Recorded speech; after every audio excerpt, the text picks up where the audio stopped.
Irmãos, graça e paz, né? Tito, capítulo 3, versos 12 a 15. Vamos terminar, né, a carta de Tito, a graça de Deus. Tito 3, 12 ao 15.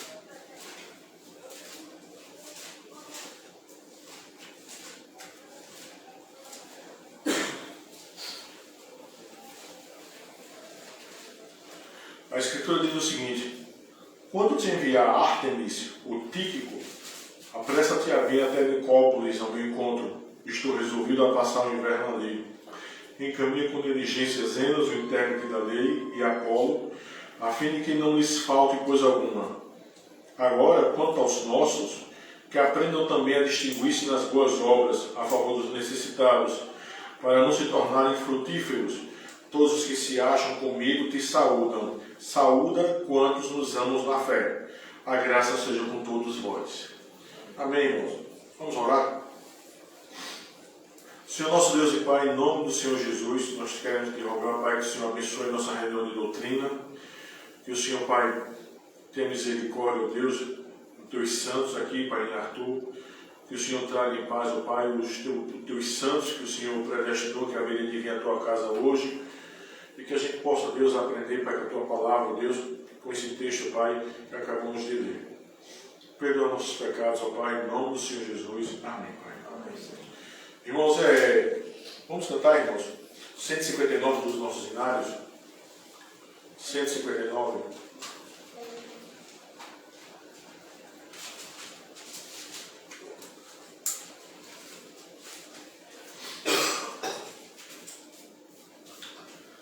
Quão bondoso amigo é Cristo, revelou no seu amor, e nos diz que lhe entreguemos os cuidados sem temor. Falta o coração dorido, gozo, paz, consolação.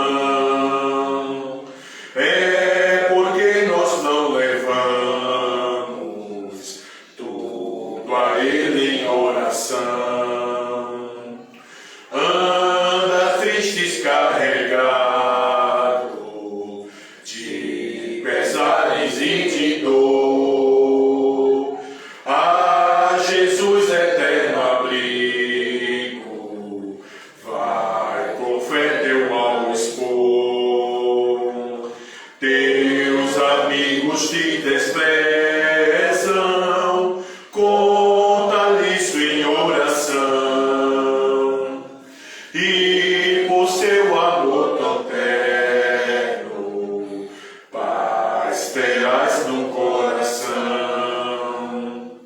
Cristo é verdadeiro amigo, disto prova nos mostrou. Quando para resgatar-nos, ele humilde se encarnou.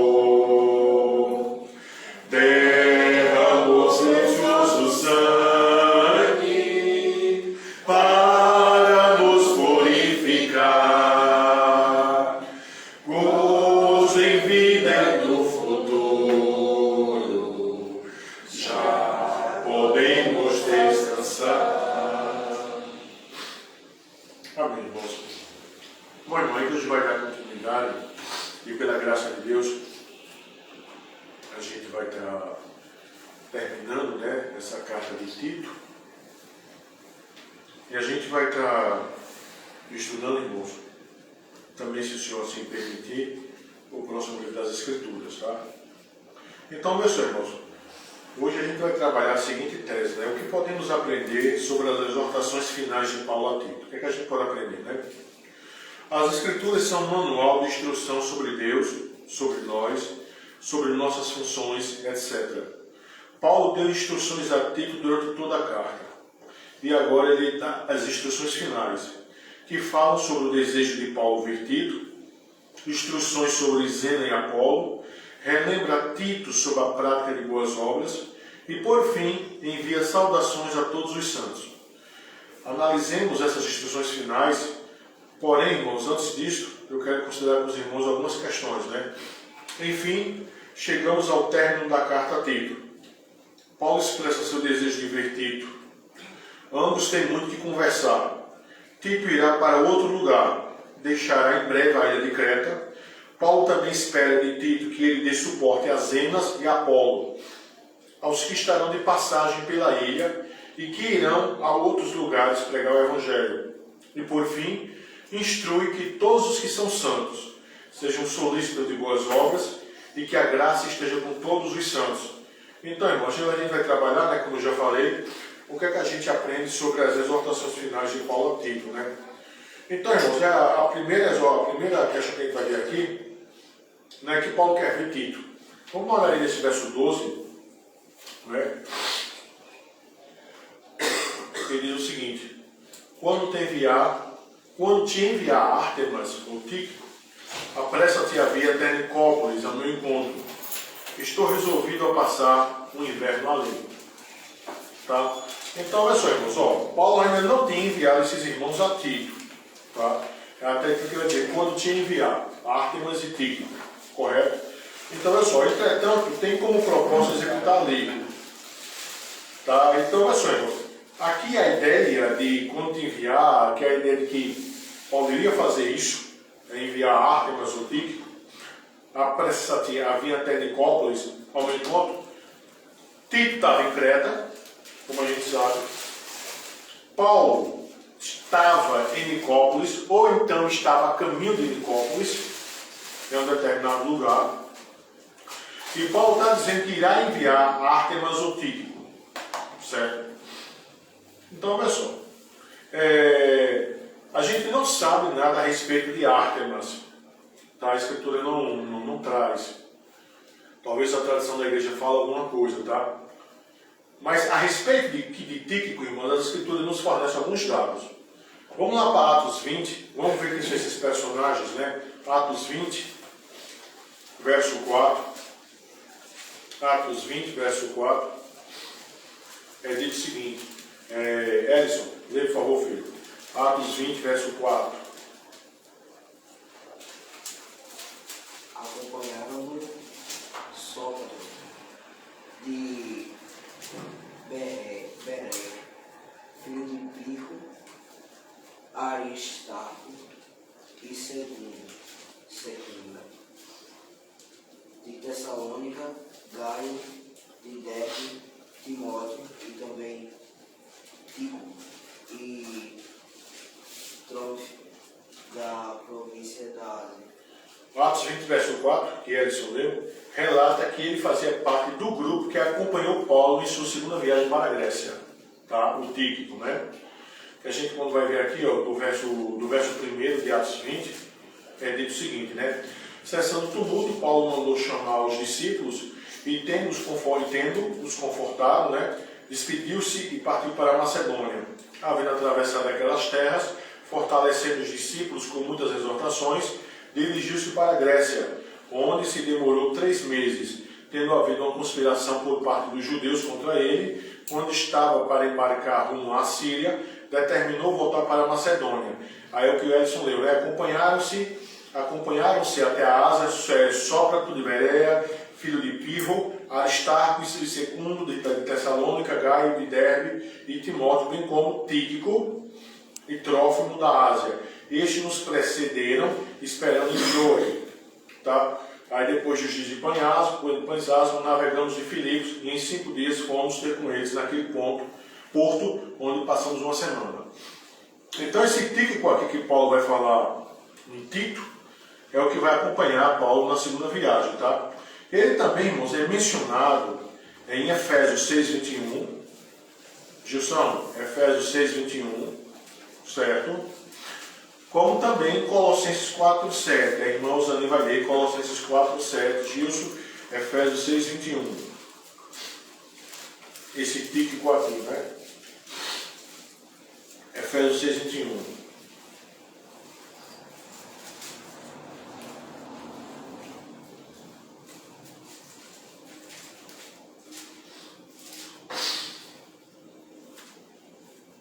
E para que saibais também a meu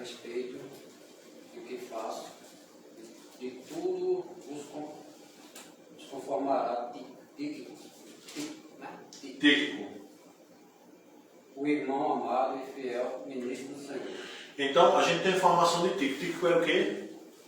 Ministro. Ministro do Senhor. Certo? Colossenses 4:7. Irmãos Ani. Colossenses 4:7. 4:7. Isso, minha irmã. Quanto à minha situação, Tíquico, irmão amado e fiel ministro, e conservo no Senhor, de tudo vos informará. Então, observa. Ele era ministro, ele era um pastor, companheiro de Paulo, não é? Tanto em Éfeso como em Colossenses, lá em Atos, certo? E é interessante que Paulo diz o seguinte, quando te enviar Ártemas ou Tíquico, apressa-te a vir até Nicópolis ao meu encontro. Então, o que dá a entender aqui é que Paulo, né? Paulo está fazendo uma mudança de pastores, né? Paulo tinha mandado Tito ir para Creta organizar as igrejas, constituir conselhos, não é? Presbíteros nas igrejas em Creta, não é isso? É isso que a gente vê lá em Tito, né? Tito 1:5, por esta causa deixei em Creta para que pusesse em ordem as coisas restantes, bem como em cada cidade constituísse presbíteros. Em cada cidade, presbíteros, né? Ou seja, ele ia fazer um conselho. Agora é interessante que no final da carta, Paulo dá o comando para Tito ir para Nicópolis. Não se sabe se Paulo estava em Nicópolis ou ia estar em Nicópolis. E Paulo diz que quem vai ficar no lugar de Tito, né? Quando te enviar Ártemas ou Tíquico, a gente não sabe, como eu falei agora há pouco, a gente não sabe nada.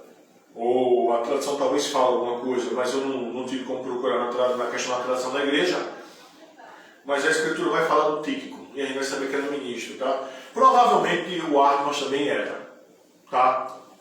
Provavelmente também era. E por fim, né, no final de seu ministério, Paulo envia Tíquico a Éfeso. Abram aí, 2 Timóteo 4:12. Os irmãos sabem que 2 Timóteo é uma carta de Paulo, né? Que ele vai morrer depois que ele escreve essa carta e vai ser decapitado. 2 Timóteo 4:12, lição ler. 2 Timóteo 4:12.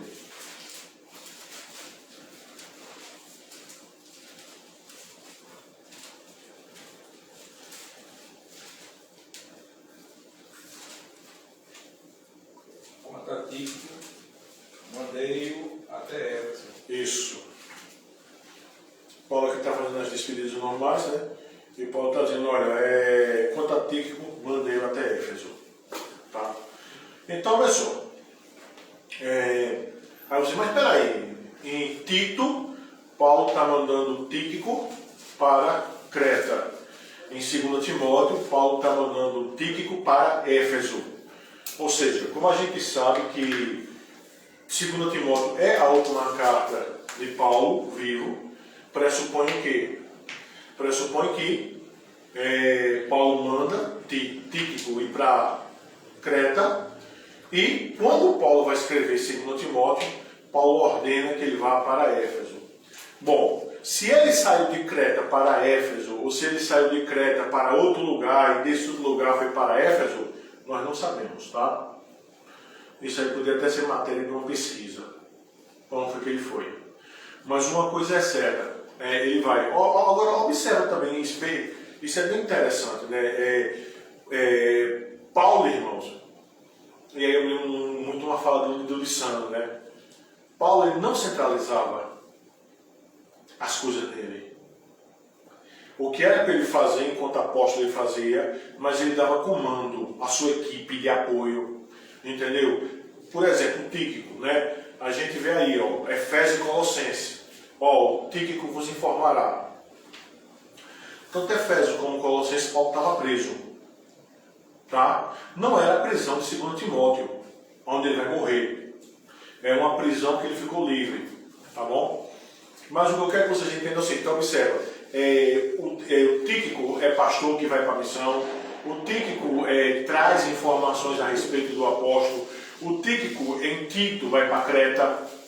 O Tíquico em 2 Timóteo é enviado para Éfeso. Entendeu? Ou seja, as igrejas eram assistidas. E aqui, irmão, a gente tem uma questão, né, que é um princípio, né? Que é um princípio aqui. de que o seguinte um pastor não deve centralizar tudo em si. É feito Moisés, né? Moisés era só. E por pouco não desfaleceu. O próprio Jetro falou isso para ele. Não é boa coisa que você está fazendo. Não é boa coisa que você está fazendo. Divide esse poder. Por quê? Porque, pessoal, irmãos, em termos da coisa crescer, em termos de logística, de organização, você precisa ter uma equipe. Agora, obviamente, essa equipe tem que ser preparada. Entendeu? Quando essa equipe está preparada, você tem que delegar poder para essa equipe. Você vê, Paulo está preso em Efésios e Colossenses. Se Paulo centralizasse tudo em torno de si, como é que o evangelho se expandir? Paulo está preso. Não é? Não. E ele é fiel.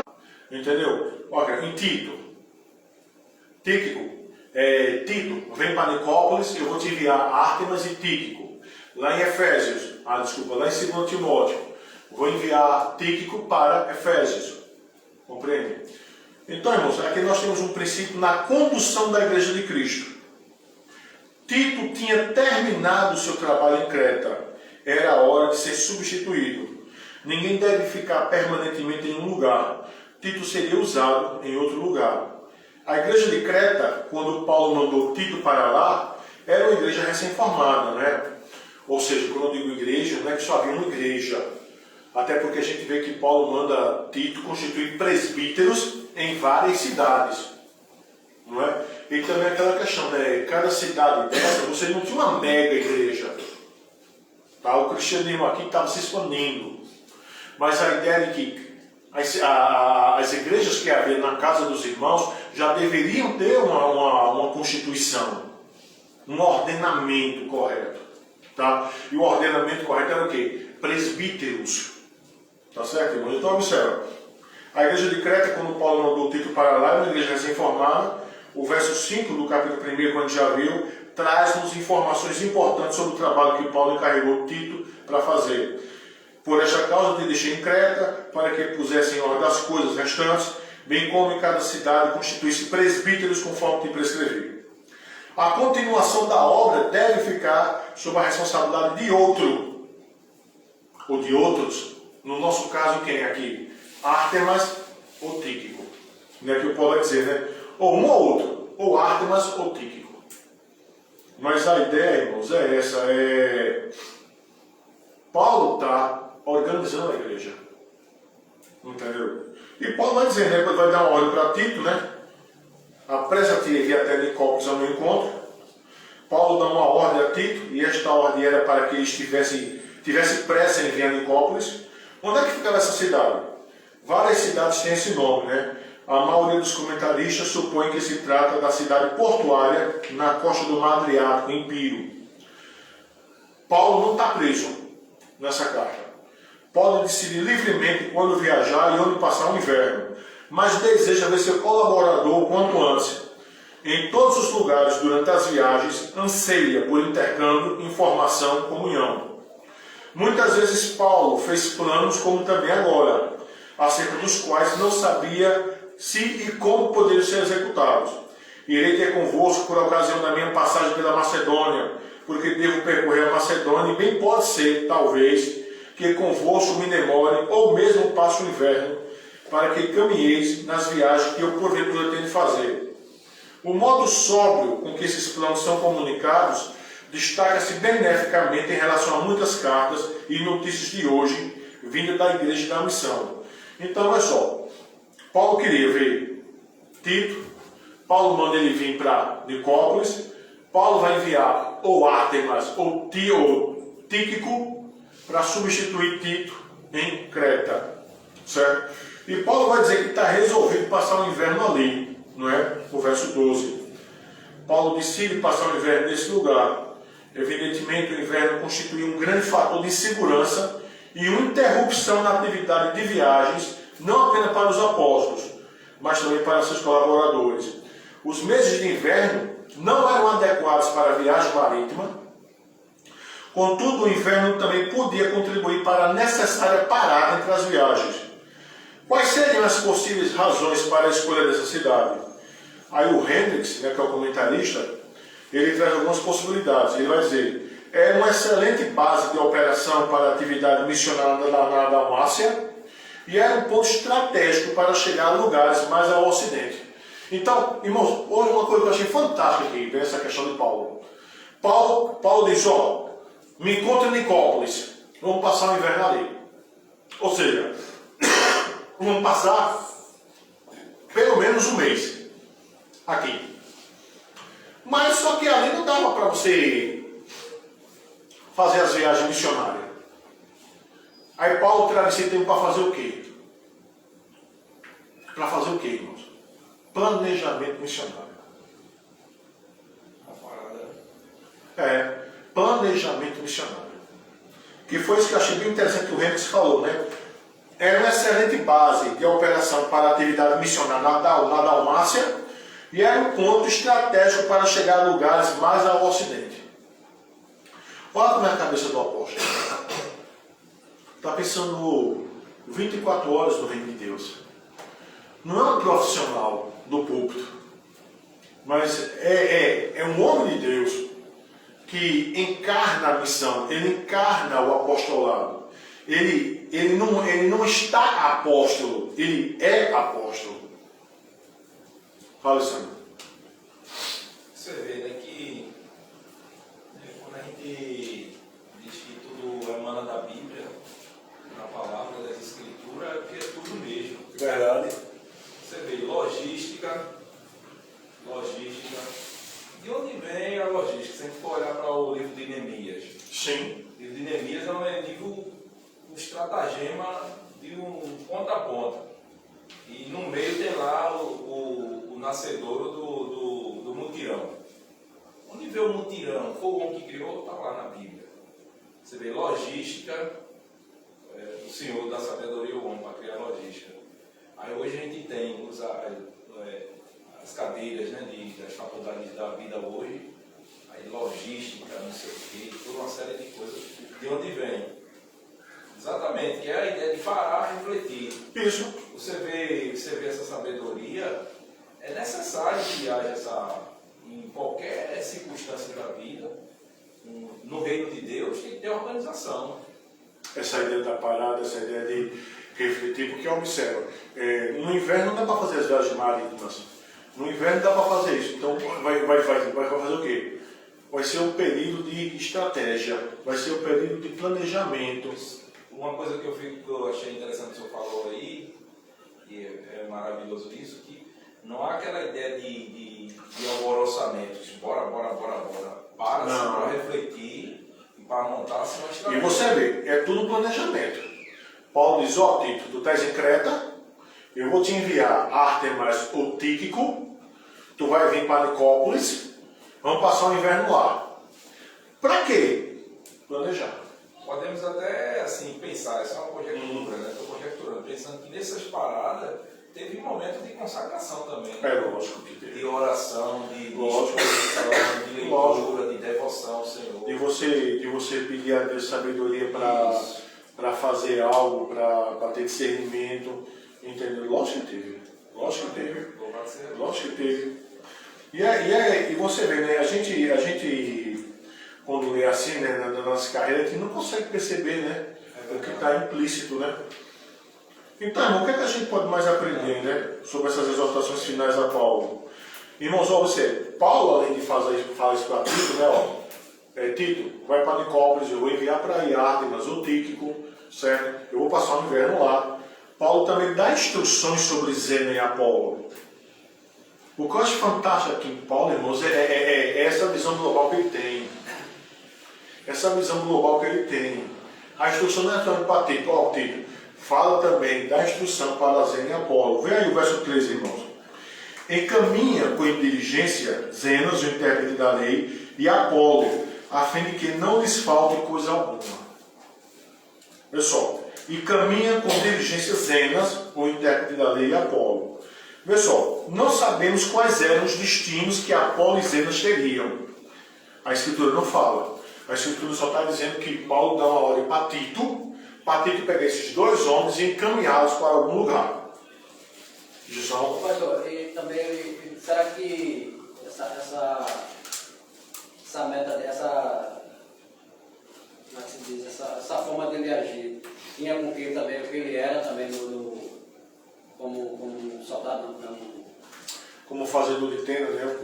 Não, ele não era um homem feito policial, né? Era um Paulo. Paulo era um fazedor de tendas, né? E, por exemplo, antes da conversão dele, né? Ele recebe a ordem do Sinédrio para aprisionar crentes. Então ele tinha essa questão de logística, tinha sim, entende? Aí pessoal, a gente não sabe quais os destinos de Apolo e Cenas. Não sabe. Pastor, Diga. esse Apolo é o mesmo de Coríntios? É o mesmo. É o mesmo, não tem É o mesmo. de Paulo? É o mesmo. mesmo. Agora, olha só. Entretanto, o verso nos traz algumas informações valiosas, tá? Paulo usou um verbo que foi traduzido por enviar, encaminhar, tá?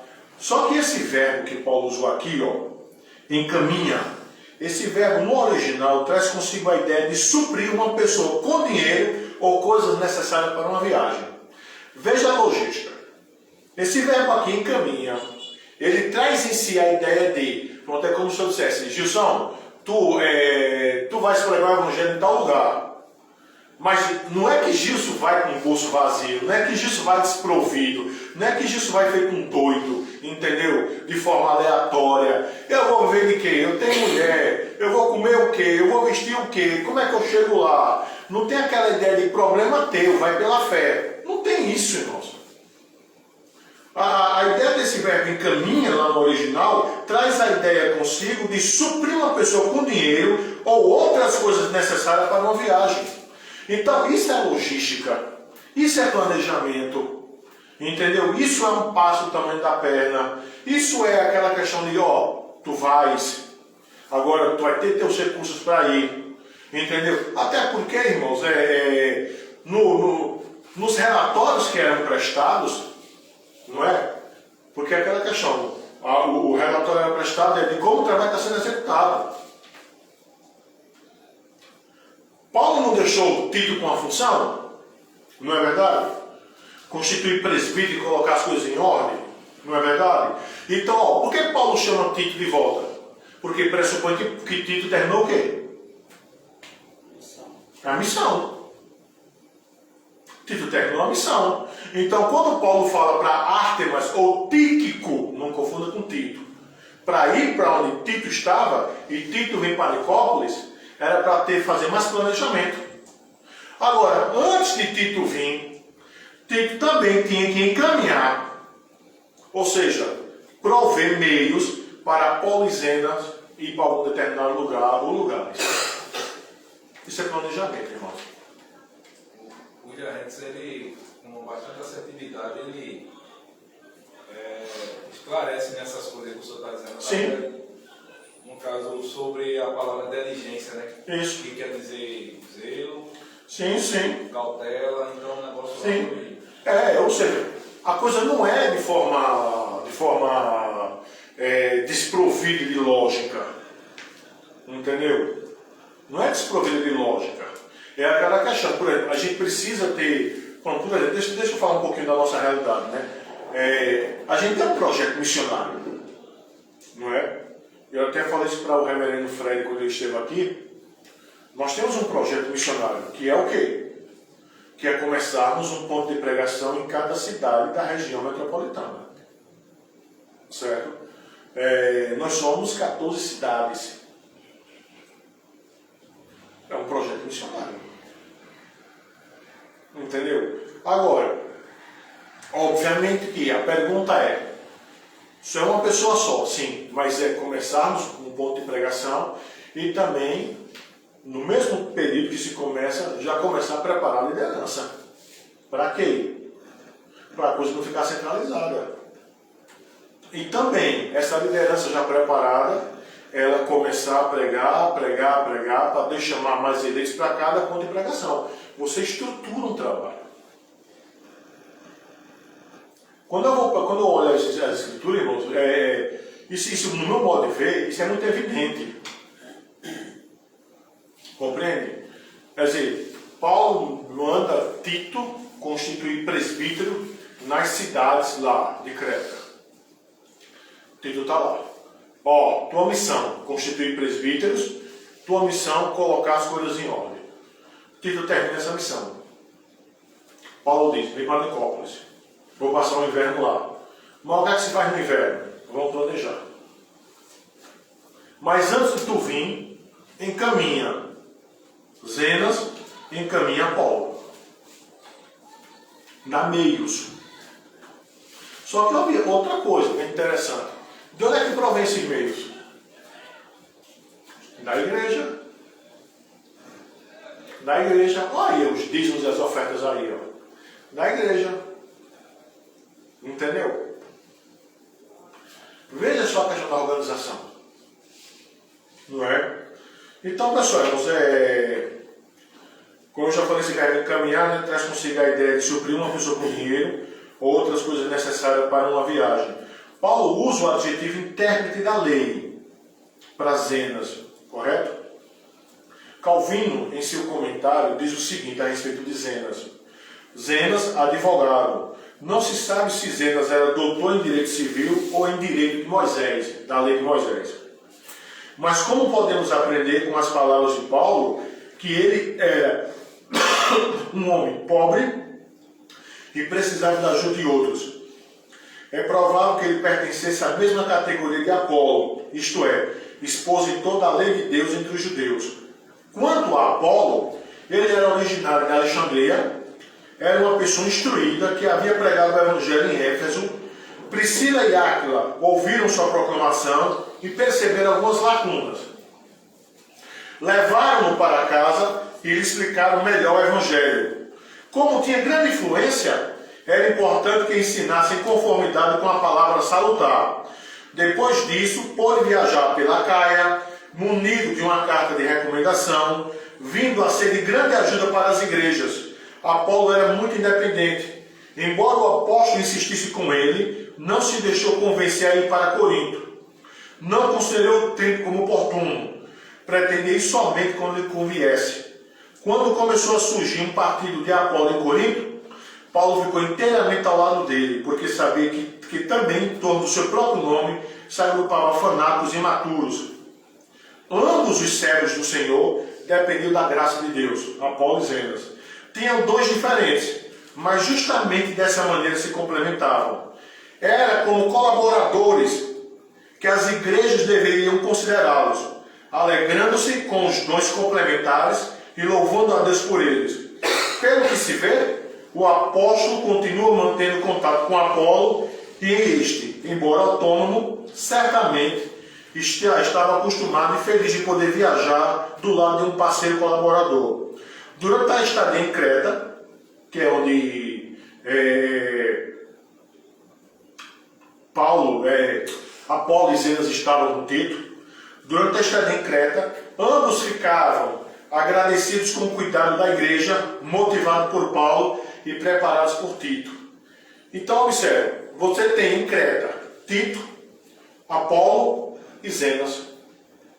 Apolo e Zenas deveriam agora ir para determinado local, com tudo que era necessário para que eles fossem. É justamente o que está dizendo aqui, ó, o verso 13, né? A fim de que não lhe falte coisa alguma. A ideia do verso é que Tito está por trás. Que Tito está por trás em condição de ajudá-los. Tá? Era preciso dar comida, alojamento desses homens enquanto estivessem em Creta. E era preciso ajudá-los de todas as formas para que em nada lhe faltasse, que fossem capazes de seguir suas viagens. Aqui nós temos um outro princípio: corporativismo. Todos eles estavam batalhando pela mesma causa. Então, quando a gente está batalhando pela mesma causa, eu não tenho um melhor do que outro. Quando a gente está batalhando pela mesma causa, eu não tenho, o meu serviço é melhor do que o teu. É mais árduo do que o teu. É mais trabalhoso do que o teu. A gente está batalhando pela causa do Senhor. Entende, irmãos? E observa uma coisa aqui, né? Não tem estrelinha. Porque tudo é glória de Deus. Tem essa compreensão. Certo? Tito podia ajudar. E é isso que Paulo ordena que ele faça. Então a pergunta é, né, irmão? Será que ele tem feito isso? Será que a gente tem, por exemplo, tido essa disposição? Eu me lembro que eu sempre tenho batido nessa tecla, né? Tem alguns estudos atrás que eu bati nessa tecla sobre a questão do seguinte, né? Você chega na igreja, Deus te deu um dom, certo? E a igreja está precisando daquilo. Aí você chega, você olha, você diz, bem que eu podia resolver isso, mas eu não vou resolver não. Ou então, eu não me sinto na obrigatoriedade de resolver isso. Aí a igreja fica capenga nesse aspecto, nesse particular. Por quê? Porque quem tem o dom dado por Deus para ajudar a igreja de Cristo nesse particular, faz isso, ó. Isso é pecado, irmãos. Porque se nós somos um corpo, certo? A gente deve ter o princípio do corporativismo. Ou seja, nós devemos ter a ideia de, todos nós temos que trabalhar. Você vê, né? Se Tito fosse um cara desobediente, ele poderia dizer para Paulo, eu não vou providenciar nada, eles que se virem. Não faz atitude. Antes de Tito ir para Nicópolis, Tito deveria fazer isso. Entendeu? Tito deveria encaminhar Zenas e Apolo com tudo que é necessário. Encaminhá-los. Irmãos, e quando a gente olha, é assim que a igreja cresce. Olha, uma coisa que eu louvo a Deus, certo? Louvo a Deus mesmo, é que as nossas 3 congregações, a gente tem sim esse princípio de comunhão. Eu me recordo, por exemplo, quando determinada irmã lá de Camaragibe precisou de ajuda, todas as igrejas ajudaram. Entendeu? Quando já precisou de ajuda em outro lugar, se ajudou. Como eu falei para o Alessandro, não foi, meu irmão?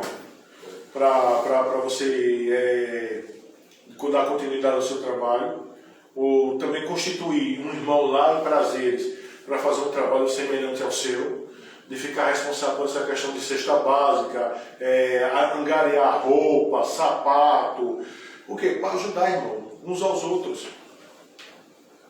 Para ajudar uns aos outros. Quer dizer, você cria aquela ideia de corpo, você cria aquela ideia de eu não estou só, você cria aquela ideia de se eu precisar, a igreja vai me ajudar. Você cria aquela ideia de eu tenho na igreja uma coluna de sustentação. Eu tenho na igreja um lugar onde me apoiar. Isso é comunhão. Acho, na minha percepção, essa ideia da fazer essa logística aí também é um viés, uma via do evangelismo. Com certeza. Uma via do evangelismo. E Paulo, daqui a pouco, Paulo vai me fazer isso novamente. É uma via do evangelismo. Porque assim, a igreja não pode se abster de não fazer, porque o mundo vai olhar para a gente e não vai glorificar a Deus pelas nossas boas obras. Assim, eu acho que o evangelismo também passa por essa coisa. Lógico. E aquela questão, né, Alessandro? Quando a igreja faz isso, né, e todo mundo percebe isso, bom, por exemplo, eu me lembro que a irmã Solange falou, né? A irmã Solange está na frente do enxoval solidário, não é? Que é justamente a ideia de montar um enxoval para mulheres grávidas que estão para ter bebê e que não tem condição, não é? Ela me colocou, não foi, irmão? O testemunho de uma senhora que tinha acabado de ter bebê, não foi? Ela recebeu o enxoval, Foi. dias ela teve neném. Então, ela até mandou um agradecimento para a irmã. Então, observa, isso aí, isso faz com que se glorifique a Deus. O que eu acho, irmão, é que a igreja ela precisa ter esse viés. O problema é que, eu não estou dizendo a gente, entendeu? Mas a falta de testemunho de algumas pessoas reside nisso, em elas acharem que igreja é clube. Então, eu pago a minha mensalidade, o dízimo e vou para lá. E elas não compreendem que igreja é para servir. Eu já falei mesmo para os irmãos que tem um livro, né, antigão esse livro, que o título dele é Eu, um servo? Eu, vírgula, um servo, interrogação. Sim. Você é servo. Cada um de nós somos servos. Cada um de nós devemos ter como conceito que o nosso trabalho, a nossa meta é glorificar a Deus Glorificar a Deus e gozar para sempre, como diz o nosso catecismo.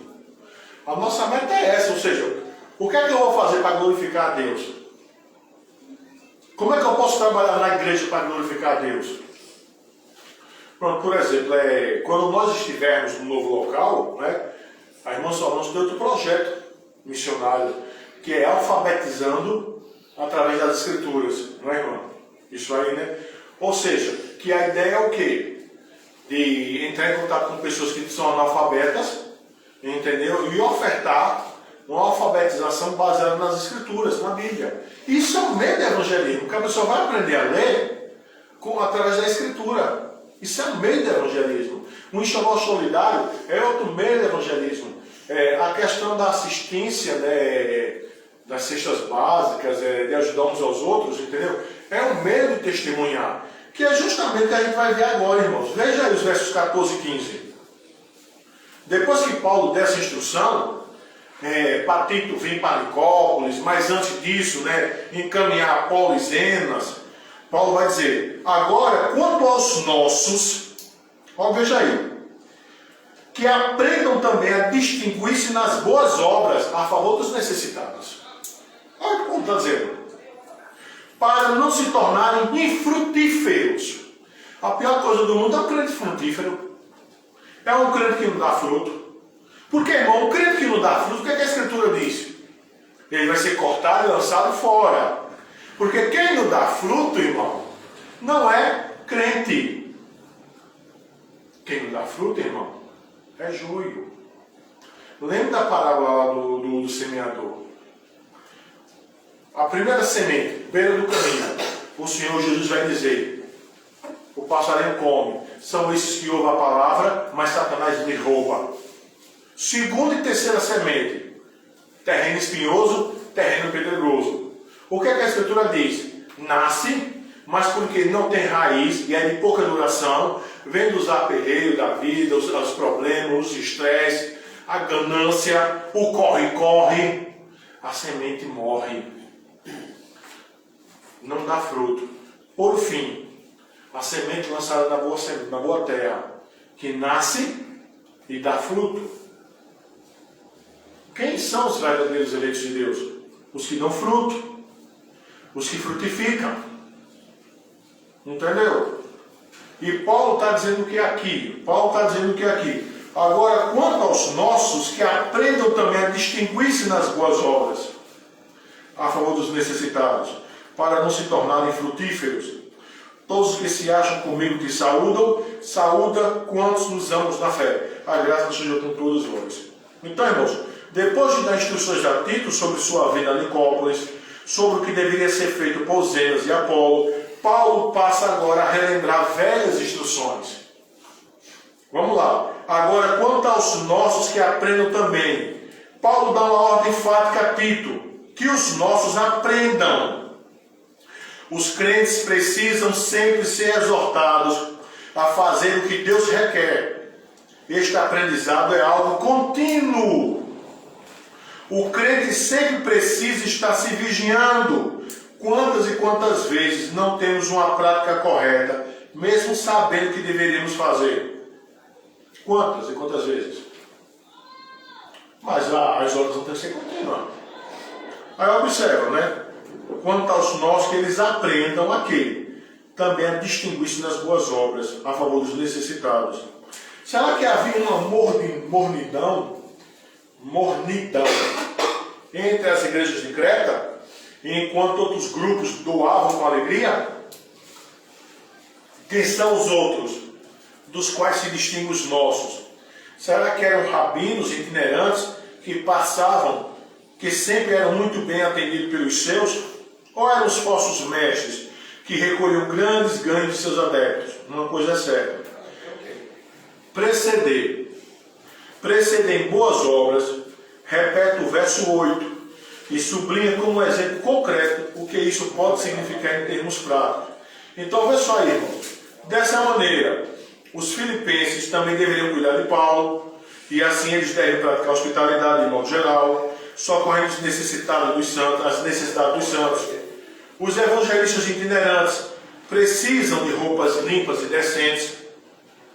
tem necessidade de dinheiro e mantimentos para a continuação da viagem, carece especialmente da comunhão, a fé permanece infrutífera quando não produz obra. Isso é fato.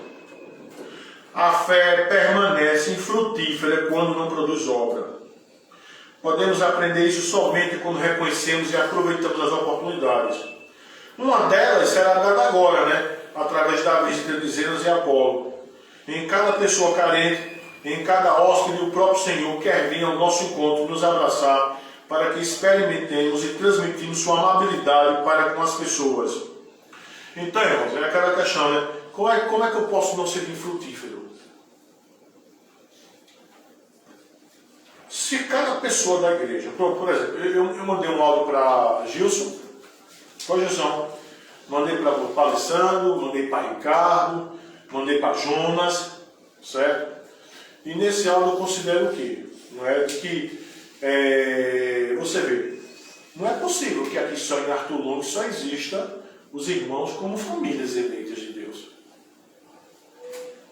Tem que se aproveitar a oportunidade de pregar, de confrontar, entendeu? De confrontar, de chamar, de pregar. Compreende? Sabe por quê, irmãos? Porque é aquela questão. Ó. Se a gente não se torna pessoas que são diferentes pela vivência do Evangelho verdadeiro, pela prática da liturgia verdadeira e pela pregação do Evangelho e pela vivência em boas obras, a gente vai ser igual a qualquer um, irmãos. Então a gente precisa pregar o Evangelho e chamar as pessoas, confrontar as pessoas, entendeu? As pessoas precisam, irmãos, ouvirem de nós o seguinte: olha, isso que você está ouvindo não é a palavra de Deus. A gente precisa, irmão, deixar de ser observa, o Senhor Jesus, falando a respeito de Laodiceia, não é? Qual é a característica de Laodiceia? Você não é nem quente e você não é nem frio. Você é o quê? Morno. E o que é que acontece? O Senhor diz o quê? Eu estou a ponto de quê? Por quê? O que seria uma igreja morna? É uma igreja que não se posiciona. É uma igreja que... Meu filho, você está de que lado, pelo amor de Deus? Você está do lado de dentro ou está do lado de fora? Eu não estou nem do lado de fora, nem do lado de dentro. Eu estou no meio termo. E eu agrado todo mundo. Uma igreja morna é isso, irmãos. É uma igreja que não faz nada. É uma igreja que se conforma. É uma igreja que olha para si e diz, do jeito que está muito bom. É uma igreja que não para, vamos falar na questão evangelística agora. É uma igreja que não para e diz, espera aí, Pai do Céu, será que aqui, nessa localidade, que é grande, só tem essas famílias que somos nós de eleitos? Aí você poderia dizer, mas tem outras igrejas aí espalhadas. Aí vamos para outra questão doutrinária. Quantos evangelhos há? Irmãos, vocês já pararam para pensar em Paulo, em Gálatas? Quando teceu aqueles irmãos, da parte de Tiago, dizendo que os gentios deveriam se circuncidar, qual foi a reação de Paulo? Qual foi a reação de Paulo lá em Gálatas? Será que Paulo disse, não, tá bom, são irmãos na fé, não tem bronca não, é o modo deles pensarem, a gente tem o nosso modo aqui, mas se você quiser, irmão, passar para o lado dele lá, quiser circuncidar, não tem bronca. Foi isso, irmão, que Paulo fez? Foi isso que Paulo fez lá em Gálatas? Não foi, irmãos. Porque não tem dois evangelhos. Só tem um evangelho. Então, a gente precisa, irmãos, ter coragem de fazer esse confronto. De dizer, olha, o que você está ouvindo não é evangelho. Por que não é evangelho? Por exemplo, eu não sei se o Gilson ouviu esse último áudio que eu mandei para ele, né? Eu comentando o texto que ele mandou para mim, que o rapaz já respondeu a ele. Eu vi. Meu Deus do céu, o cara parece um espírito, tá falando. Que até o senhor comentou que ele Não mostrou a base que ele... Não tem base bíblica. Não tem base bíblica, quer dizer, um linguajar florido, parece até um espírito que Kardec esteja falando. Não tem expressão das escrituras. E a pergunta é, como é que pode ter livre-arbítrio se ele é morto espiritualmente? É esse confronto, essa motivação. Não é que você vai puxar o cara à força, mas quando você expõe a verdade de Deus, se ele não é eleito de Deus, o Espírito Santo vai incomodá-lo. Agora, se eu continuo sendo igreja morna, calado, não abra a boca, sabe? Deixa quieto, do jeito que tá bom, tá ótimo. Só a gente mesmo aqui, entendeu? A gente vem aqui, ó, passa a chave, não entra ninguém, não sai ninguém. Tá errado, irmão. Vocês já imaginaram se o cristianismo fosse assim no começo?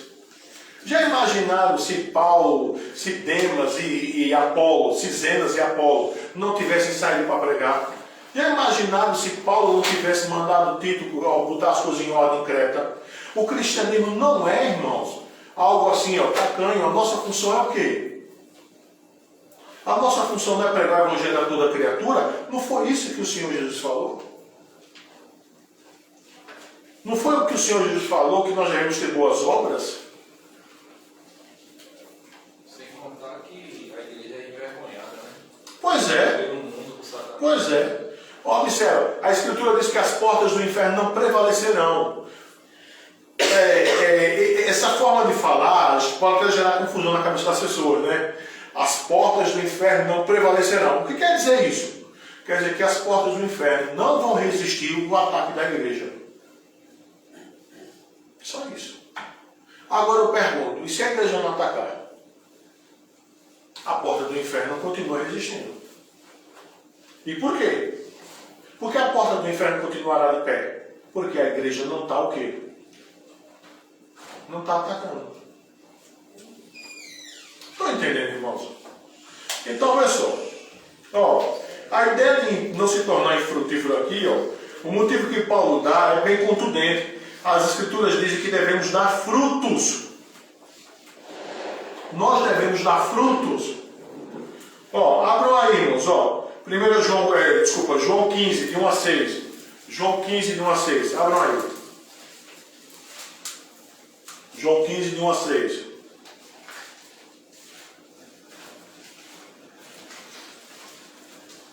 João 15, de 1 a 6.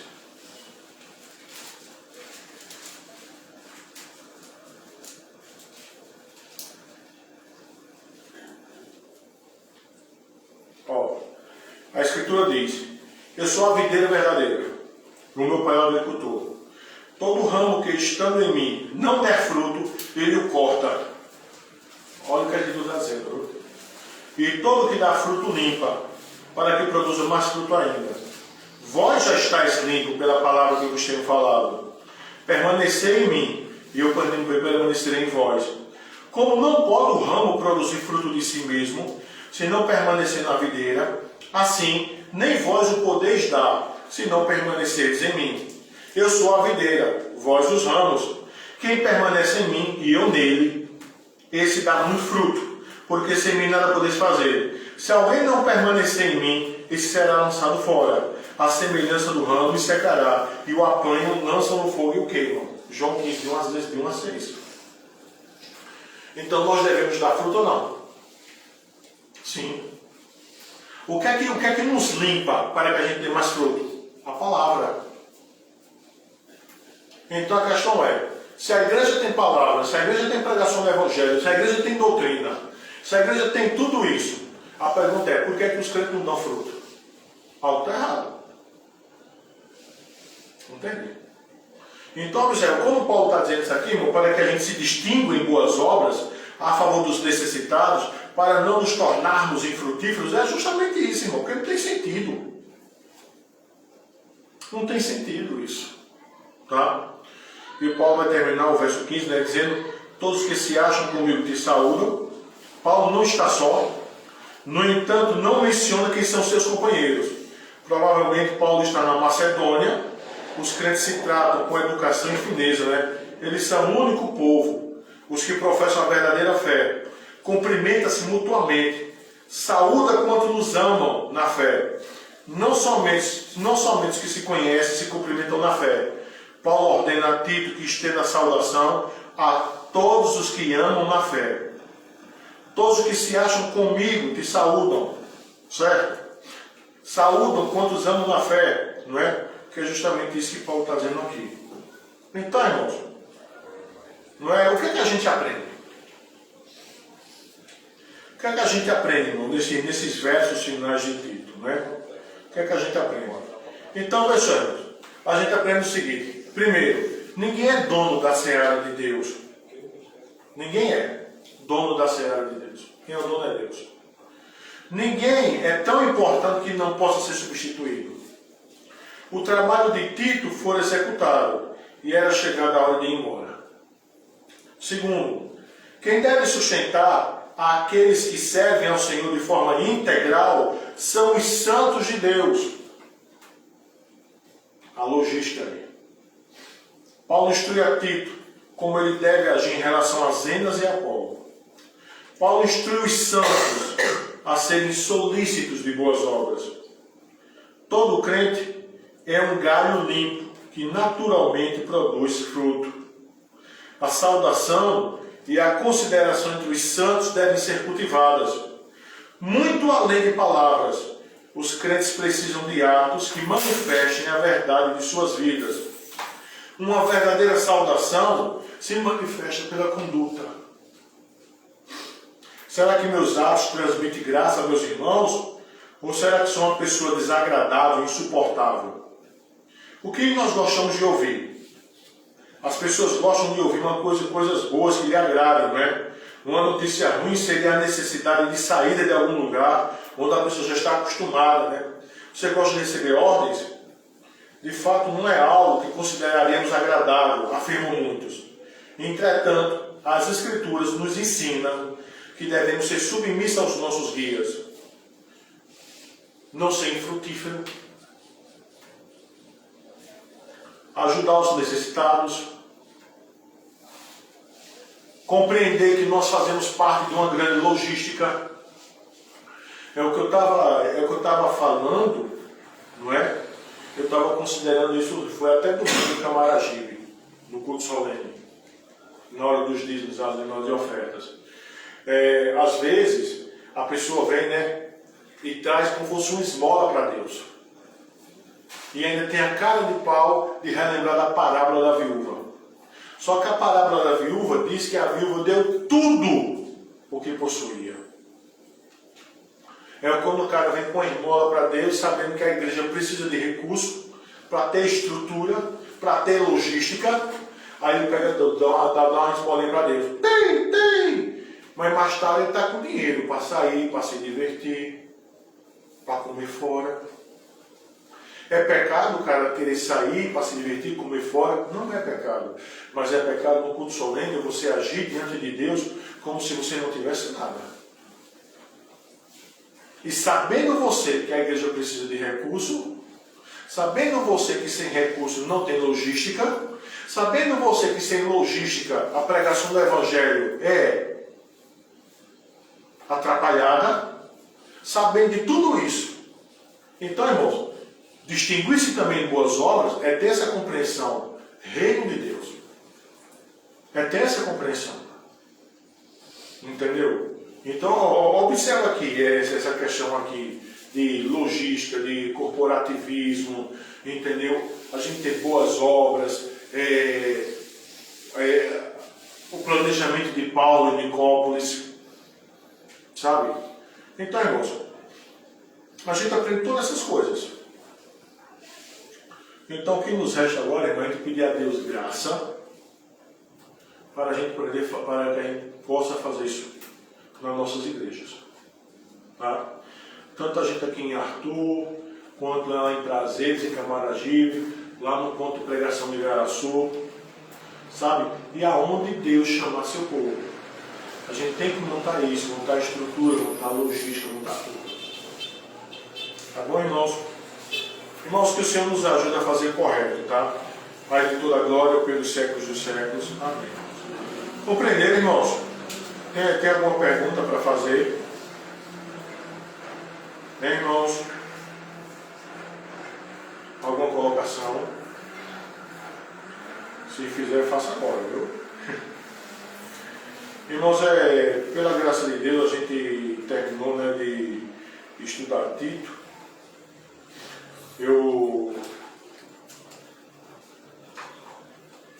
Na próxima semana a gente vai estar começando a estudar o livro das Escrituras. Tá? Lá em Prazeres, a gente começou a estudar Gênesis. Né? E a proposta é a gente estudando. E estudando. Está estudando Gênesis em Prazeres. Aqui a gente terminou de estudar Tito. Então eu vou ver qual vai ser o livro que a gente vai estudar. Entendeu? E aí vai ser nesse formato, né? Sermão estudo, onde é trazido, a gente vê contexto, faz análise do texto, e os irmãos participam lendo as escrituras, também perguntando alguma coisa se tiver dúvida. Tá bom, irmãos? Então vamos orar, vamos colocar de pé para a gente estar terminando nossa reunião de doutrina. Aí eu peço depois que Edson feche a transmissão. Senhor nosso Deus e Pai, nós queremos te rogar em nome do Senhor Jesus que possamos, ó Deus, ter esse discernimento, Pai, daquilo que o Senhor quer que nós sejamos, ó Deus, frutíferos. Que o Senhor abençoe, Pai, cada eleito teu, ó Deus, aqui em Arthur. Também eu te rogo, Pai, que o Senhor desperte no coração do teu povo, Pai, essa necessidade de cada um estar pregando o Evangelho, Pai, quer seja de forma digital, quer seja de forma pessoal, e também, ó Deus, chamando ao arrependimento aqueles que estão crendo no Evangelho falso. Que o Senhor atraia, Pai, teus eleitos, ó Deus. Abençoa-nos, ó Pai, em nome do Senhor Jesus. Amém, Pai. Amém. Edson.